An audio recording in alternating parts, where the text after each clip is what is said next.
What's happening, people? Welcome back to Park Lane Podcast, episode number 73, which is brought to you and sponsored by Manscaped. Now, really quickly, we'll go over, as we usually do, quick shout out to Manscaped. Manscaped have been brilliant, and they've sent me over quite a few products. They are a male grooming brand. You can go and access their website at manscaped.com. You can use the code ParkLanePod, and you get 20% off plus free shipping. And I tell you what, sorry to everyone in the chat, any, people that don't want to hear this, but I've been using their products this week. And I tell you what, absolutely sensational. And you don't need to worry about any little disasters. But we'll move on from that. I'll introduce everybody that's in the group tonight. Harry, I'll start with you. How you doing, mate? Yeah, very good, thank you. Chelsea have just kind of made my day by losing. As you will see, Jay's already started it in the chat. Absolutely love it. But thank you very much. It's great to be back. Talking Tottenham. And Hollie, apologies that you had to listen to me talk about my male grooming, but, all has to be done in the sake of sponsorship. So how are you? Yeah, no worries. I'm good, thanks. Like Harry kind of alluded to, it's been a great Sunday, but I'm happy to talk Spurs tonight, so thanks for having me.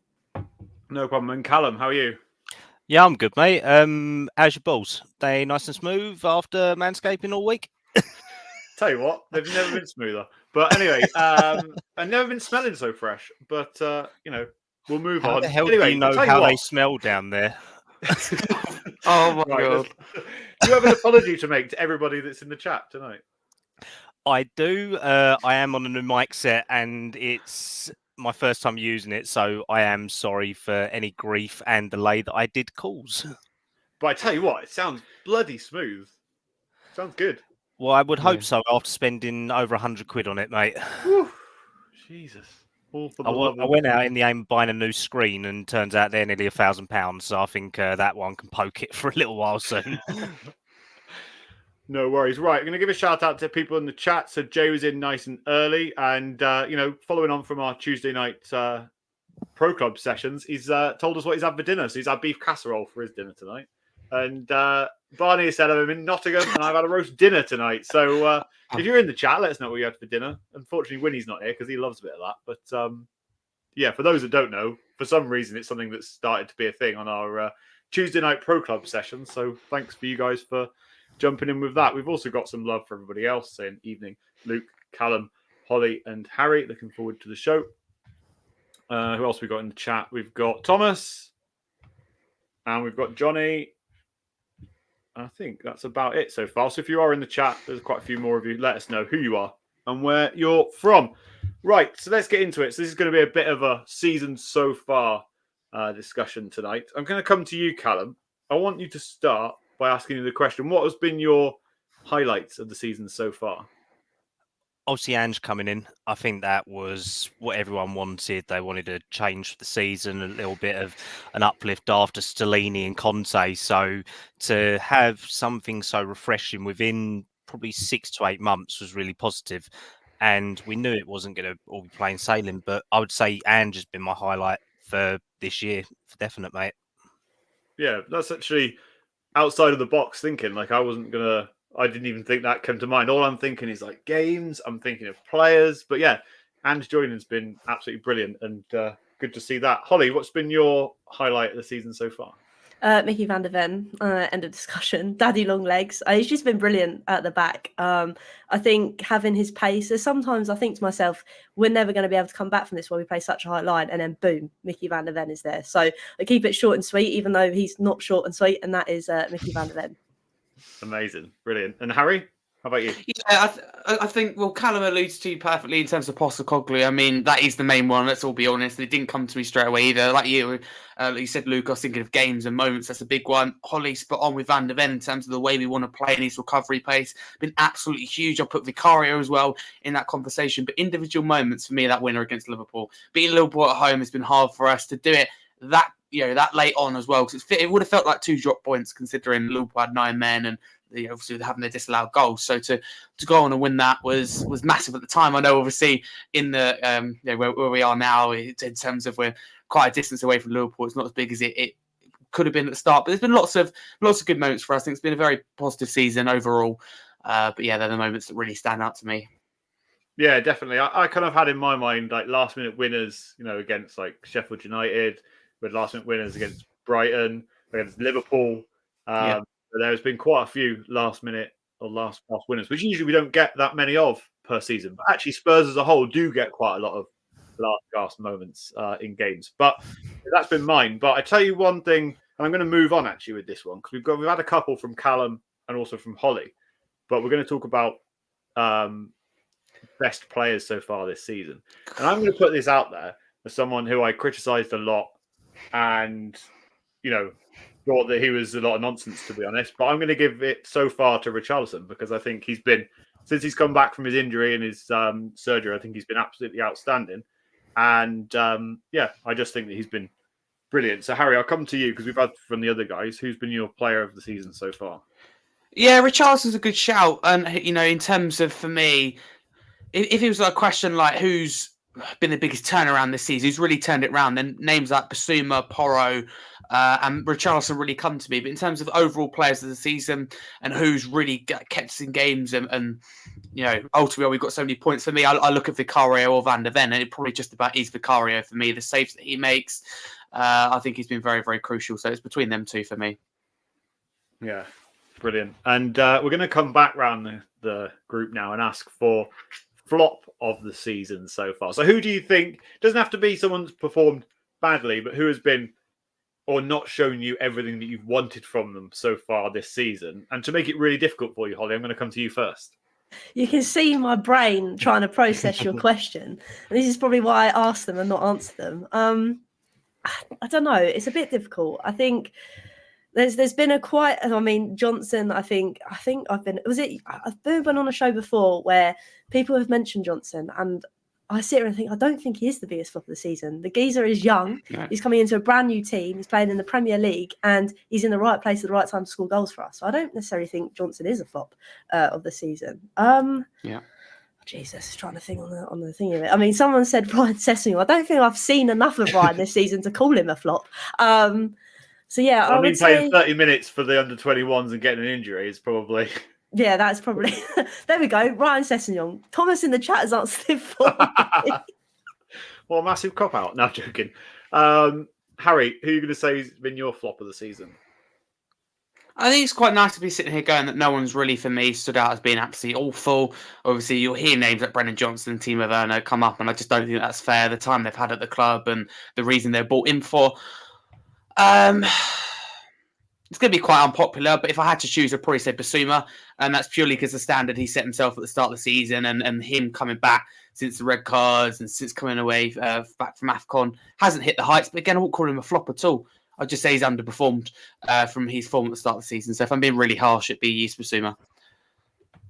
Yeah, it's difficult, isn't it? Because that kind of goes along with my record of thinking. We could go with Hollie and we could say players that could feature well in this Ange system. I feel like Ryan Sessegnon, either as a wide player or as an inverted fullback, could work well in this system if he could stay fit, if he could stay injury-free, and so on. For me, the person that I'm going to have to give it to, which probably might sound a bit harsh based on the fact that he's only just come back from an injury, but honestly, the last few weeks, I think he's been really, really poor. And I'm going to give it to Rodrigo Bentancur, because I expected a lot more in the system from him. Fair enough. But that's not to say I dislike him or I want him out of the squad. I just don't think he's been that good. I would say, Jesus, that's quite harsh, Luke. Man, he's been out for ages. Yeah, it's harsh. But I just watched him the last couple of games and the amount of times he gave the ball away, the amount of times that he just got caught in possession. I just think that he just seems off it a little bit, and I expected more in this system from him. But Kallum, how about you? Kulusevski. Woo. Kulu for me. I think he's been so inconsistent. There's no stat which does him any credit this season. There's not enough goals, not enough assists. Well, yeah, but a lot of our players do a lot of running. That's about it. there's really not anything that I can say that does him much credit, to be honest. Even the bit against Wolves, that was a fluke. I can't remember the last goal previous to that or the last assist that he did get. It's City. Oh, City. So that was what? Still December? quite a while ago, though. December, was that? Yeah. Maybe even November. He's been really underwhelming. But the good thing is, all of the players that we've all said about are still under the age of 27. So they've all still got time. So that's the positive that we can all take from it, that they will have peaks and troughs in form. They can still bring it back and still keep going for it. And with that, just got to keep going. Yeah, it's a good one. Yeah, it is difficult. Jay has said biggest flop is a tricky one. Got to agree with Kallum there. Since he'd come back from his illness, he hasn't looked amazing. Barney has said, this is just talking about Tuesday's FIFA stream. He just said, agree, Jay. The stream was superb. Looking forward to the next one.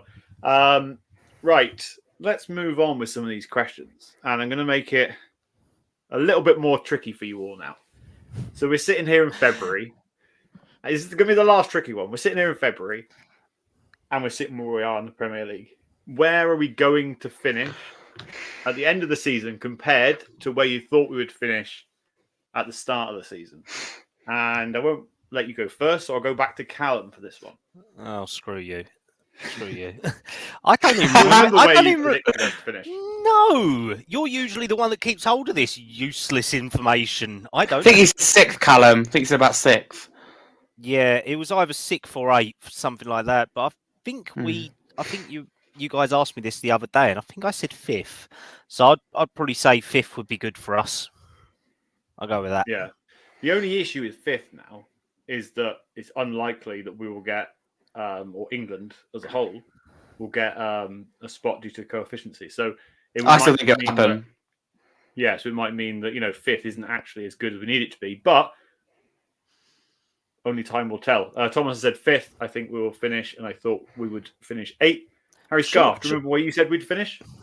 Yeah, I said 9th, and I think, to be honest with you, although it looks quite funny now, at the time when we lost Harry Kane, it was when we gave these predictions, so it really felt it was a negative feeling around the club. Postecoglou hadn't had his impact on Spurs and hadn't had any time, but you've seen that bit of pre-season. So there was a little bit of a negative feel around the club, as there was the majority of the summer. So that's where it was now. Being honest with you now, Man United have lost, but I think that it won't be long before we see Højlund back, and I still think they're just about getting ahead of us on top of Aston Villa, because I look at our running and I think it'd be very tough. I hate to say it, but I think it's be a really difficult end to the season for us. So I'm going to go 6th. Interesting. And Miss Agambar, where do you think we will finish this season? It's kind of the same vibe as everyone, in the sense that when Harry Kane walked out the door, I thought the world was ending, and I didn't think we'd finish very far up the table. And the fact that we're sitting here now and we're where we are in 5th, it's not bad. It's not a bad feeling, considering we've got a new manager, we've got a new system we're playing. Yes, it's a very sketchy high line, but it seems to be working at times, and may that kind of continue, because I don't want to keep seeing losses. But I think we could do 5th. I think someone on the show the other day was saying how maybe Champions League is maybe a bit much of a jump for us in terms of players we're going to bring in the summer. Yes, it's a big pool, but then with our injuries, etc., it could be too much of a stretch. But if we go into Europa, it might feel as a little bit of a better competition in terms of where we are on our journey, if that makes sense. And I kind of stepped back and said, you know what, I don't think coming 5th would be an absolute capitulation where we are at the start of the season. No, I think finishing 5th would be absolutely incredible. I think that this should be, praised in terms of, where this manager, and I kind of like tweeted it the other day, and I thought, like, where this manager, who no one believed in, who nobody thought would do anything, that everybody thought was just being brought in as another cheap example of, poor ownership at this football club, which I do want to say looks like it has seen some very positive kind of scenes from some people, and a lot of positivity, looking at how actually all that spending that we didn't do is actually now benefiting us as a football club due to how strict FFP is and things like that. But that's another discussion. How good this manager has come in, who no one believed in, and has done so well. So I think 5th would be really good. I'm going to stick my neck out. You know what I'm like. I'm going to say fourth. And the only reason for that is I think you're right, Hollie. I think that actually, I think any European football might be too much.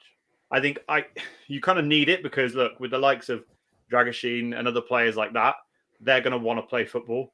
And you can't give them the football with no European football.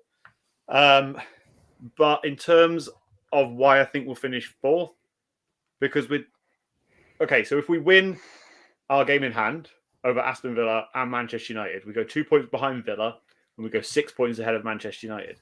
I think it then turns into a Spurs Villa 2-horse race. And I just think that we have enough about us to be able to get that done. But, whether we finish fifth, fourth, even sixth, in my opinion, I still think that we've had a good season. We're on the way into, trying to transform this football club back into what it was. And I think that we should be pleased regardless of what happens, really. Yeah. I think that's everyone, isn't it? So last question before we move on to kind of new segment where we're going to talk a bit about youth football. I want to ask everybody to rate. It's a very simple answer. All you've got to do is rate Ange Postecoglou's time at Spurs out of 10. And I'll come to you, Mr. Scarf. Of course you do. If I'm being positive, 8 out of 10. And I think that is realistic, and I think that's real credit to him. And to be honest with you, it would be a lot higher if it wasn't for that League Cup third round. For me, that was his biggest mistake of his Spurs career so far, and that really frustrated me. And I just thought that, I think Ange is classy. I think we've seen that, and I thought he wouldn't fall into that trap that previous managers have. Sadly, he did. As Thomas says, season hasn't finished yet. And I just look at Wolves and go, we're predictable. It didn't look like we had an answer.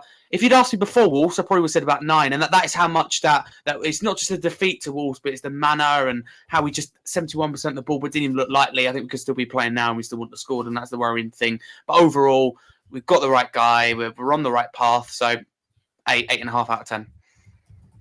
Okay. I get that. Hollie, how about you? I don't want to sound boring, but I'll probably go down the same route as Harry. I think 8 is probably very reasonable considering last season it was like a therapy session to dissect every single game. And the fact now that I've fallen back in love with football again and watching Tottenham is a huge credit to that man, Big Ange. And of course there's going to be teething problems. We're only in the first season with Ange. So for me, the fact that I'm enjoying watching Tottenham again, it's an 8 for me. Perfect. And Kallum, how about you? I'm going to be a bit of devil's advocate. I'm going to go for a 6. I think that, and hear me out. The only reason I go for a 6 is because it's his first season. I don't really expect anything from it. So by saying a 6, it means that we can have a vast improvement going up to the sort of the big end of the season. So I'm hoping I can get up to an 8 by the end of it. Yeah, fair enough. I'm going to go with an 8 out of 10. I don't want to sound always like the optimist, and always Mr. Positive, but I look at it in various ways, right? I look at it in one, the football that we've been playing. I think it's been fantastic.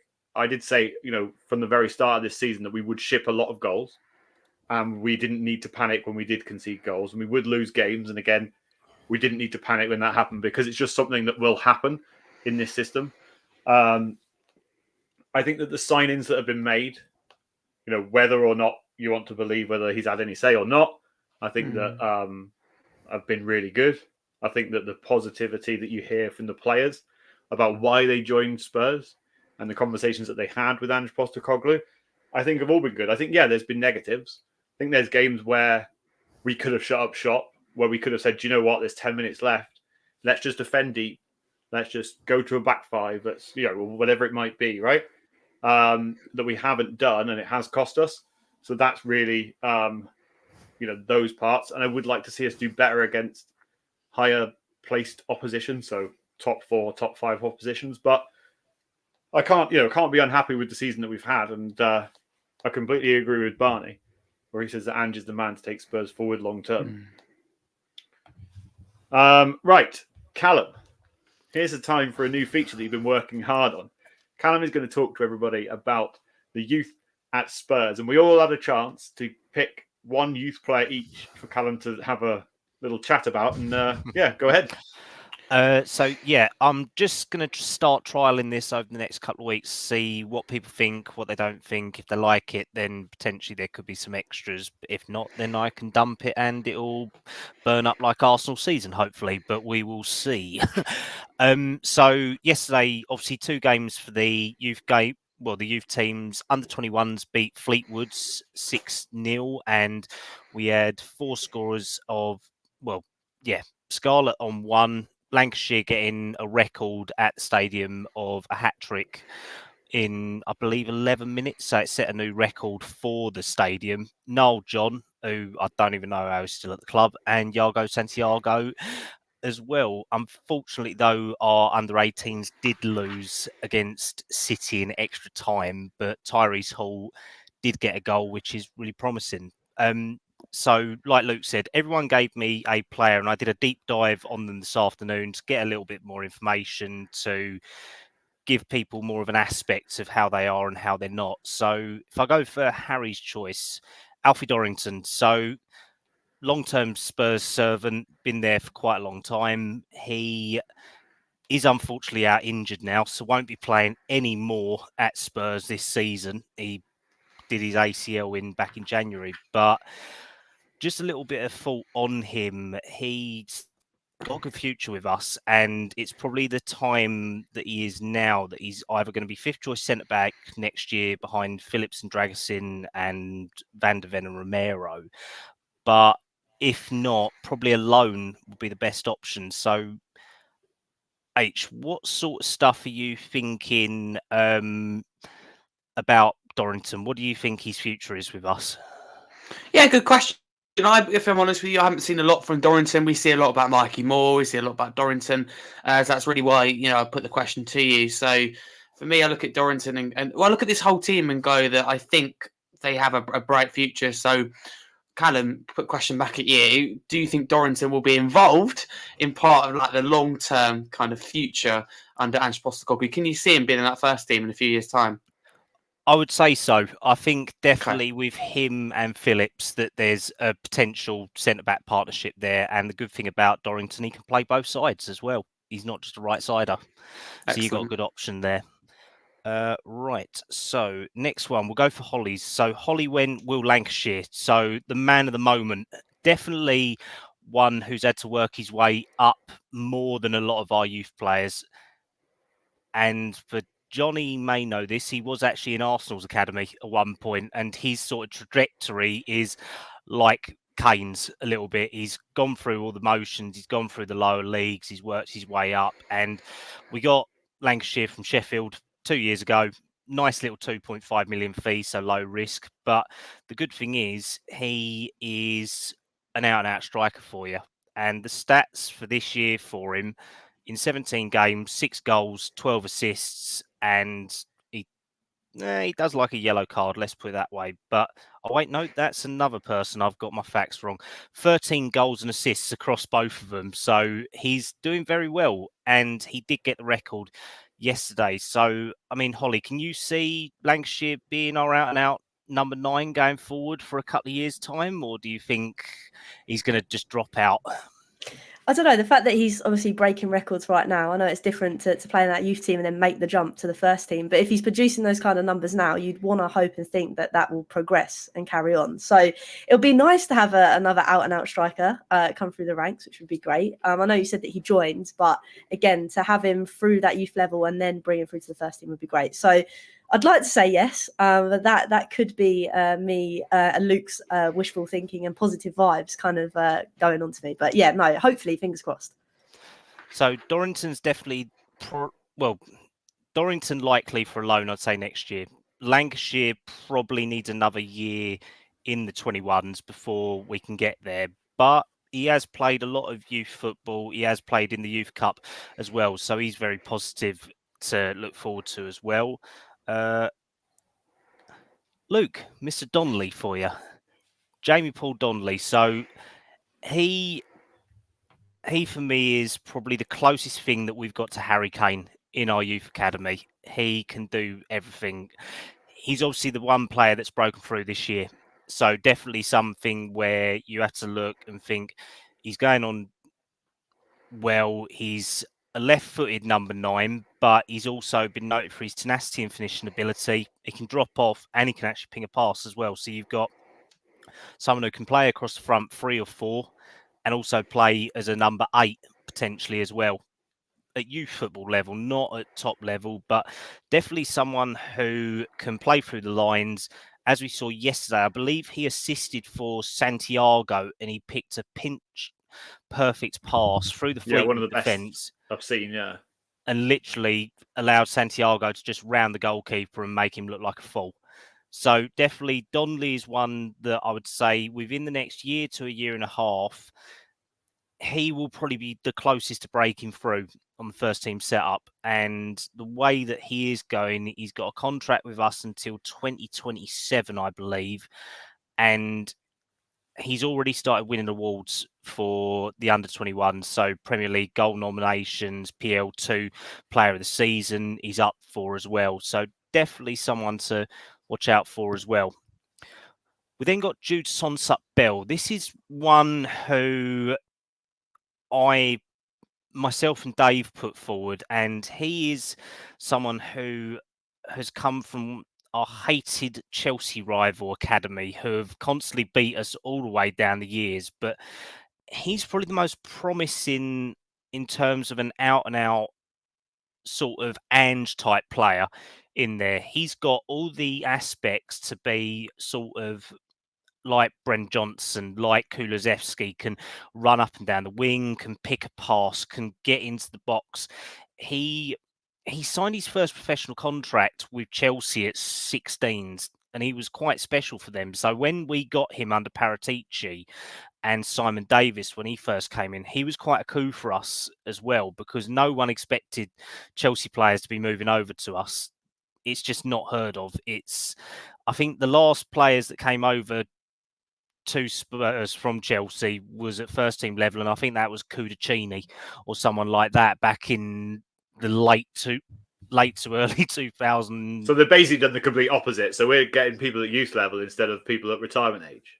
Pretty much, yeah. We're actually getting people who want and still want to play football and not just sit there and go around on the Zimmer frame between the lines. So his contributions this season have been in 22 games, 12 goals, 5 assists. The only problem with him has been on the injury front as well in the last couple of years. When he came in 2022, he, within 2 to 3 weeks, had pulled up and done his ACL. So he lost a lot of time, but he stepped up into the under-21s this year. He's taken it very well. And it gives you a good combination with having Donnelly playing behind Sonsup-Bell, Lancashire, and Santiago all there in that front sort of 4 pocket, which gives you a good potential going forward. We then got Iago Santiago. He was a player that when I was following a couple of years ago, what I heard from the club was that he was actually meant to be leaving back in 2021 and 2022 because he wasn't built for it. He had a couple of injuries and looked to be dropping out as well. But he signed a new deal at the end of 2020. Yeah, at the end of 2022-23 season, and managed to actually take it in the stride. And at this rate, he's going to probably end up being around the first team setup this year, being a versatile left winger. So very positive. And his stats are in 10 games, he's got 7 goals and 4 assists. So he's probably the most informed player out of all of them, within reason as well. A couple of stars just on loan with a potential first team future. Devine and Phillips at Plymouth. I don't really want to go too much into them at the moment because probably enough to go over them in a segment on their own. And Troy Parrott, just someone I wanted to get your guys' thoughts on because he's been in and around the first team for a number of years now, and that was even going back to Ange. He didn't really set the world alight at first team level, but more at youth level. So do you guys think he has a future at the club, or do you think he'll be out the door this summer? I think he's got to an age now where it could be a bit difficult for him. But it's harsh, isn't it? Because I was just thinking while you were talking then about previous youth players at us. Like when we sold or we got rid of Rio Griffiths. I remember like the outrage from a lot of people. This kid was going to be absolutely sensational, and yet we just got rid of him, and now he's playing at Doncaster Rovers or somewhere. And there's nothing to be ashamed of doing something like that. But we also have to remember that not everyone's going to be a star, right? And unfortunately, I just think that Troy Parrott, like either he wasn't given the right game time under the crucial ages of Mourinho and others like that, and maybe it was just the wrong managers at the wrong time for him. But every time I see him on loan, he never seems to like set the world alight, which is a bit worrying for me. Yeah, exactly, mate. I mean, going on to Rio just quickly, Rio's actually playing Step 6 football now, so he's not even in non-league. He is literally playing Sunday League for a team in North Essex now, out by Billericay. Yeah, he literally, when he left Leon, he went and did a couple of exit trials here and there, and he actually ended up playing grassroots football. That's literally what it is now. He is nowhere near the player that we thought it was, and it just shows that you can't just leave for money. He is the best thing since sliced bread, and then it went away. But so yeah, I definitely say Troy's probably on his way out unless he can get in there. The two that are to come in from overseas youth as well, obviously Bergval probably for first team, I would say for definite. Vuskovic though, I think would probably be more likely to go in as a second or third year scholar, I believe, if I'm to be. Is that the Croatian kid? Yeah, Luka Vuskovic, the one. He doesn't come until like 2025, does he?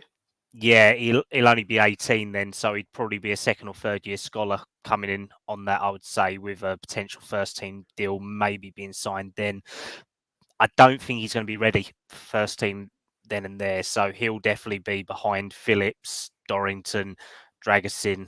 Yeah, because we've still got another year until he comes in January.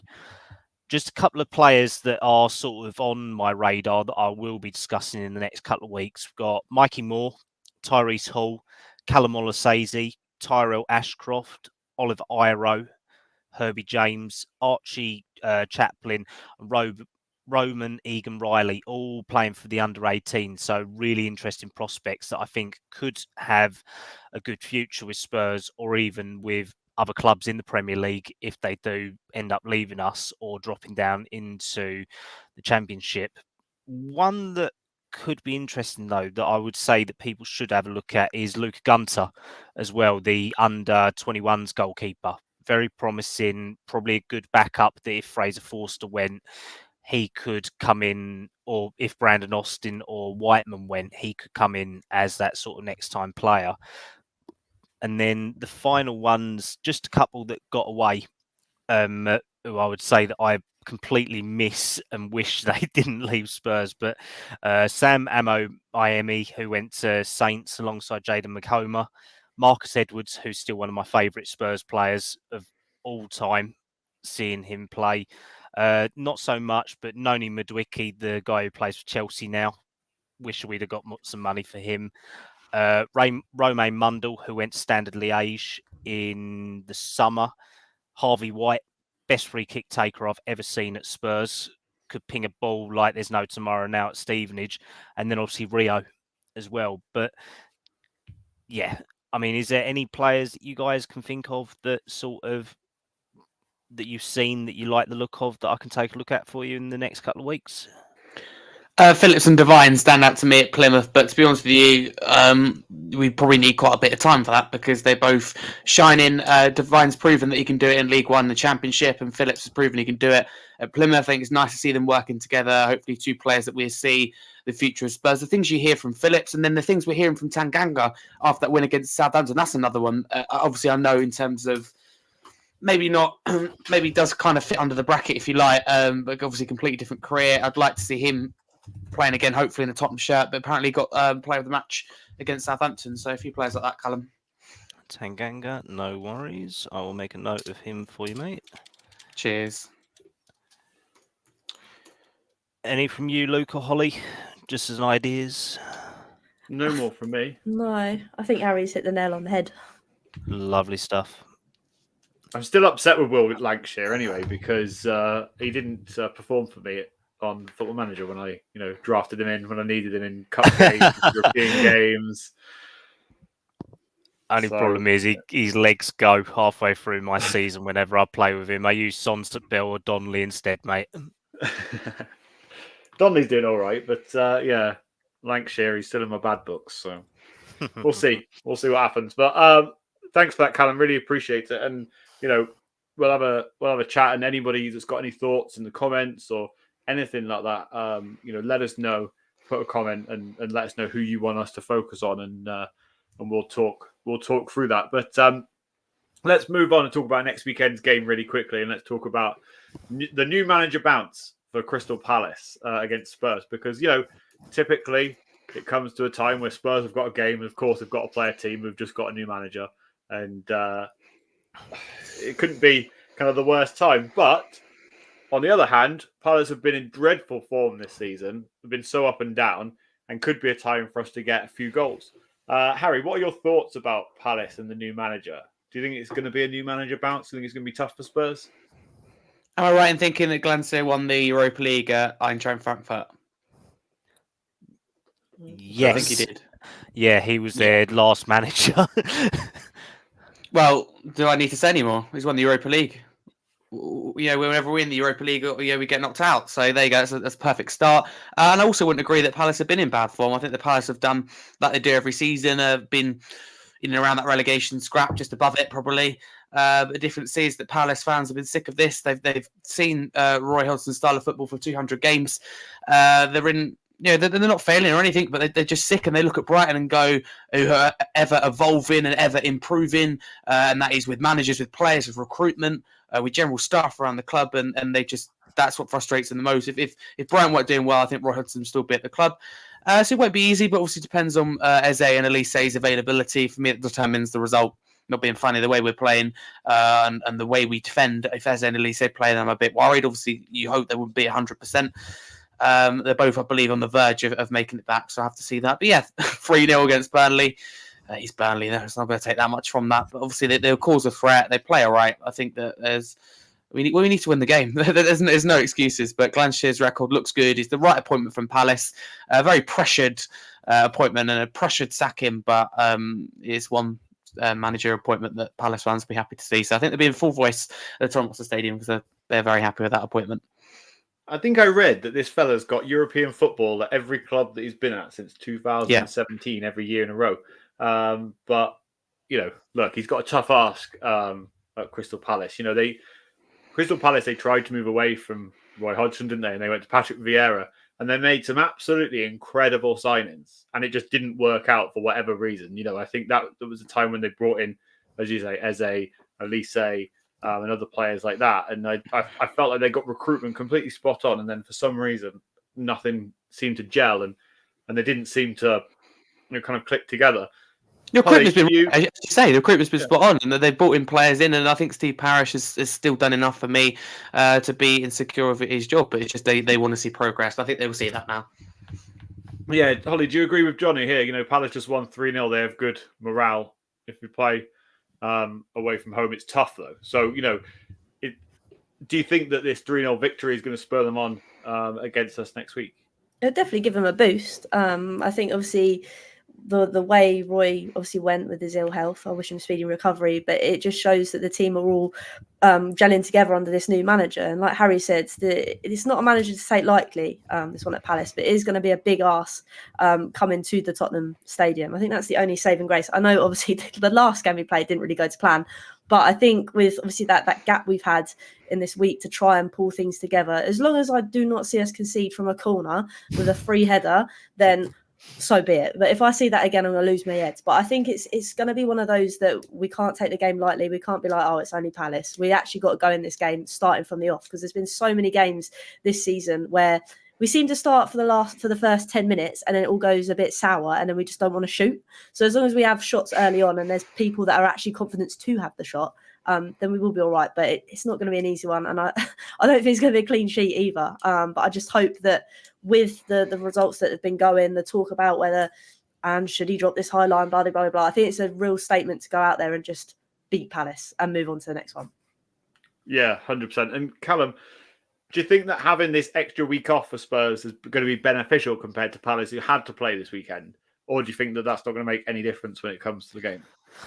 I don't think it'll make any difference, mate, to be honest. I think the Palace are going to be raring up and ready and going for it. And if we had played this weekend, it would have been against Chelsea on a Friday night. So there was a good chance that we'd have played out a turgid 2-1 loss or something like that, or we'd have actually absolutely trounced them. So there's no comparison.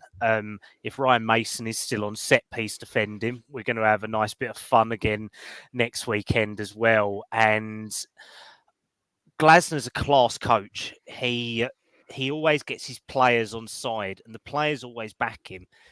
He just don't get on with chairmen and sporting directors. He's always very outspoken when it comes to that. So I think definitely if he's got the players going, Palace have got enough about them to take any team on. It's like Johnny said, City have lost to them. Arsenal have had dodgy results against them the last couple of years. But what Spurs need to be doing and what Ange needs to be doing is practicing set-piece routines. Make sure that if we're going to press a team, you press from the get-go. You don't press them for 10 minutes, then you let them off, and then you just set no precedent for it. So if we're going to play at Spurs, we need to play them how we want to play, not let teams dictate to us like how Wolves did as well. Because all we did, we let Wolves play prime Conte ball of how we wanted it to be. If we play our style, Palace will get demolished. But we need to stick by it all the way through and not do it in 10-minute bouts every 6 to 20 minutes. That's the thing. And like Haz has just said as well, zonal marking. Just mark your bloody players. Don't let someone walk into your box and milk you, because I mean Mark Gahey loves to score from corners. They've got other people like Mateta, Edouard. If they can score from corners, then we ain't got no hope. So we just need to play against them and knock them out the park in the first half. If we want to sit down, have it in the second half. Perfect. Couldn't have said it better myself. Right, let's move on. Get to the bit that everybody loves, and that is score predictions. I'll give you 30 seconds or so. I'll also give the same 30 seconds to everyone in the chat, so get spamming your score predictions in for the Palace game now, and we'll read out as many as we can. You come to me first. I'm ready for my score prediction. You want to come to me? I'm nearly ready for you, but first of all, we do have to bring up the score predicted table. So, as you can see, I'm still top, 24 points. Winnie is on 21 points. Dave and Harry level on 17. Kallum, only one correct score off getting the same points as those boys on 14 points. So, it's all to what play are you laughing for. at, H? What are you laughing at? Nothing. No, nothing at all.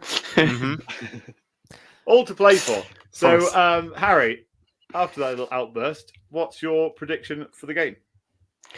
I think there's be goals in it. With Tottenham, we're going to concede, and I think that Kallum highlighted the threat that Palace calls from set pieces, and obviously we know how he defend them with his own marking. I don't really need to say much about that. We can all see it. We've all got eyes.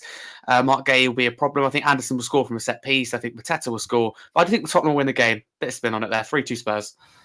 3-2 Spurs. Oof, 5-goal thriller. I think we'll go 2 down. I think it'll be an awful start. I think I have to turn it around. Thomas has gone 3-1. Barney's gone 1-0 Spurs. Has positive as ever has gone 2-2 Spurs. Yeah, 2-2 draw, sorry. Jay has gone for a 2-0 Spurs win. Hollie, I'm going to keep you waiting. Kallum, what score are you going for? I'm going to stick with my consistent 2-1, mate. Just go for that the whole way. I'll tell you something funny. When I used to used to do this show on the old channel that it was called, we used to predict every game in the whole week, and I, for some reason, just went for one. It was when Sheffield United were terrible and they got relegated, and I just went 1-0 Sheffield United every week because I said, well, at some point they're going to win 1-0, and then at least I'll get the points then. But it took a long, long time for that to happen. So yeah, just keep going with 2-1, and I'm sure you'll be fine. Eventually. Yeah, exactly. And Hollie, I'm coming to you next. I'm going to say 2-1 as well, because I am not going to wear my Maddison shirt. Because the last time I went to the ground and wore my Maddison shirt, we got beat by Chelsea by quite a bit. So as long as I don't wear that shirt, we should be taking home 3 points. 2-1 Spurs. 2-1 Spurs. Lovely. I'm actually going to jot you down on my list. 2-1. Winnie, who's not here, has also gone for 2-1 Spurs. Common predictions. Yeah, 2-1. Johnny has gone for a 2-2 draw. Sorry, Hollie, I'm just writing your 2-1 down. Didn't Arsenal draw 2-2 with Palace? They were 2-0 down and recover it to 2-2 and celebrate it like they win the league. I swear that was Palace at home. It's either against them or Brighton, weren't it? One of the two. It was Palace. Last season before. Yeah. I decided to go for a 3-1 Spurs win. I think, everyone thinks that Spurs will concede. I don't think there's no doubt about that. But yeah, I think, as you say, Harry, I think we'll do the opposite. I think we'll go a couple of goals up early and see the game out. But only time will tell.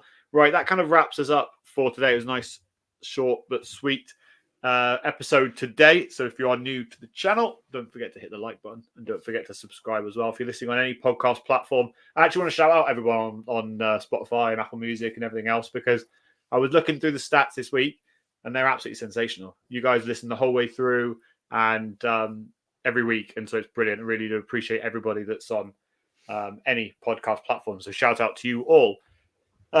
Right, so quick one. We will be back on Tuesday night for some more pro clubs.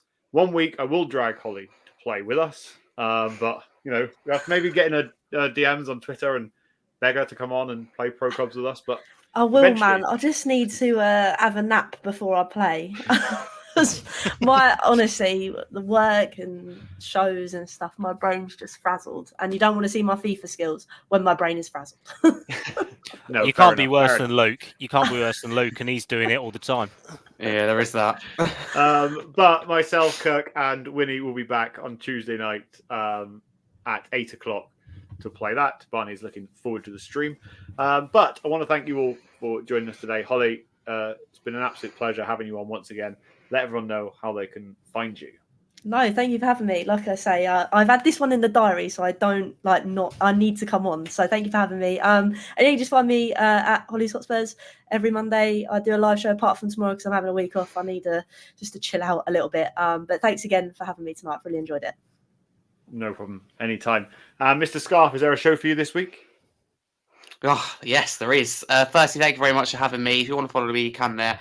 Harry Scarf 22, but check out my channel, Scarfy Spurs, so you see match, instant match reactions, match previews, match day vlogs, and weekly live shows every Monday, 8 p.m. And also introducing interviews with people. We've got one with James Black coming out soon, and also there'll be a couple more interviews coming out. One will be with former Spurs an England player, Gary Stevens. So I'm really looking forward to that. That'll be coming soon on the show. Yeah. As usual, show Monday, previewing Palace, a little bit on the season and rating Ange's time at Spurs so far. So that shall be a good one. We've got some big guests on, including not this week, but before the end of the season, the likes of Adam Pearson, who I'll be working with ahead of the Newcastle game, so and potentially Paddy Murphy and Jonathan Morley. So I'm looking forward to this end of the season, because though we've got hard games, we've got bring it on, because what I like about this team is you look forward to playing every game. Hopefully put it right. But what I meant to say earlier is against Palace, what matters is what how we react to that Wolves defeat. That's me done. Thank you. Perfect. That was the longest outro ever. I know, that's way too long.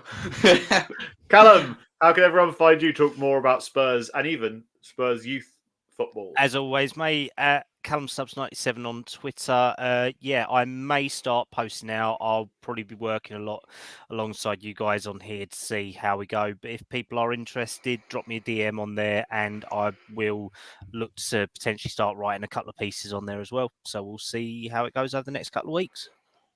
Amazing. Thank you for that. It was really, really good. And you can follow me at Luke_Park_Lane. But more importantly, go follow Hollie, go follow Harry, go follow Kallum, and click the subscribe button on this channel and also on everybody else's channel as well. Let's support each other and let's watch each other's content, and let's keep cheering on Spurs. But hopefully we'll be back next week to talk about a Spurs victory. But nonetheless, we will be back next week to talk about Spurs. So until next time, a massive come on you Spurs. Come on you Spurs.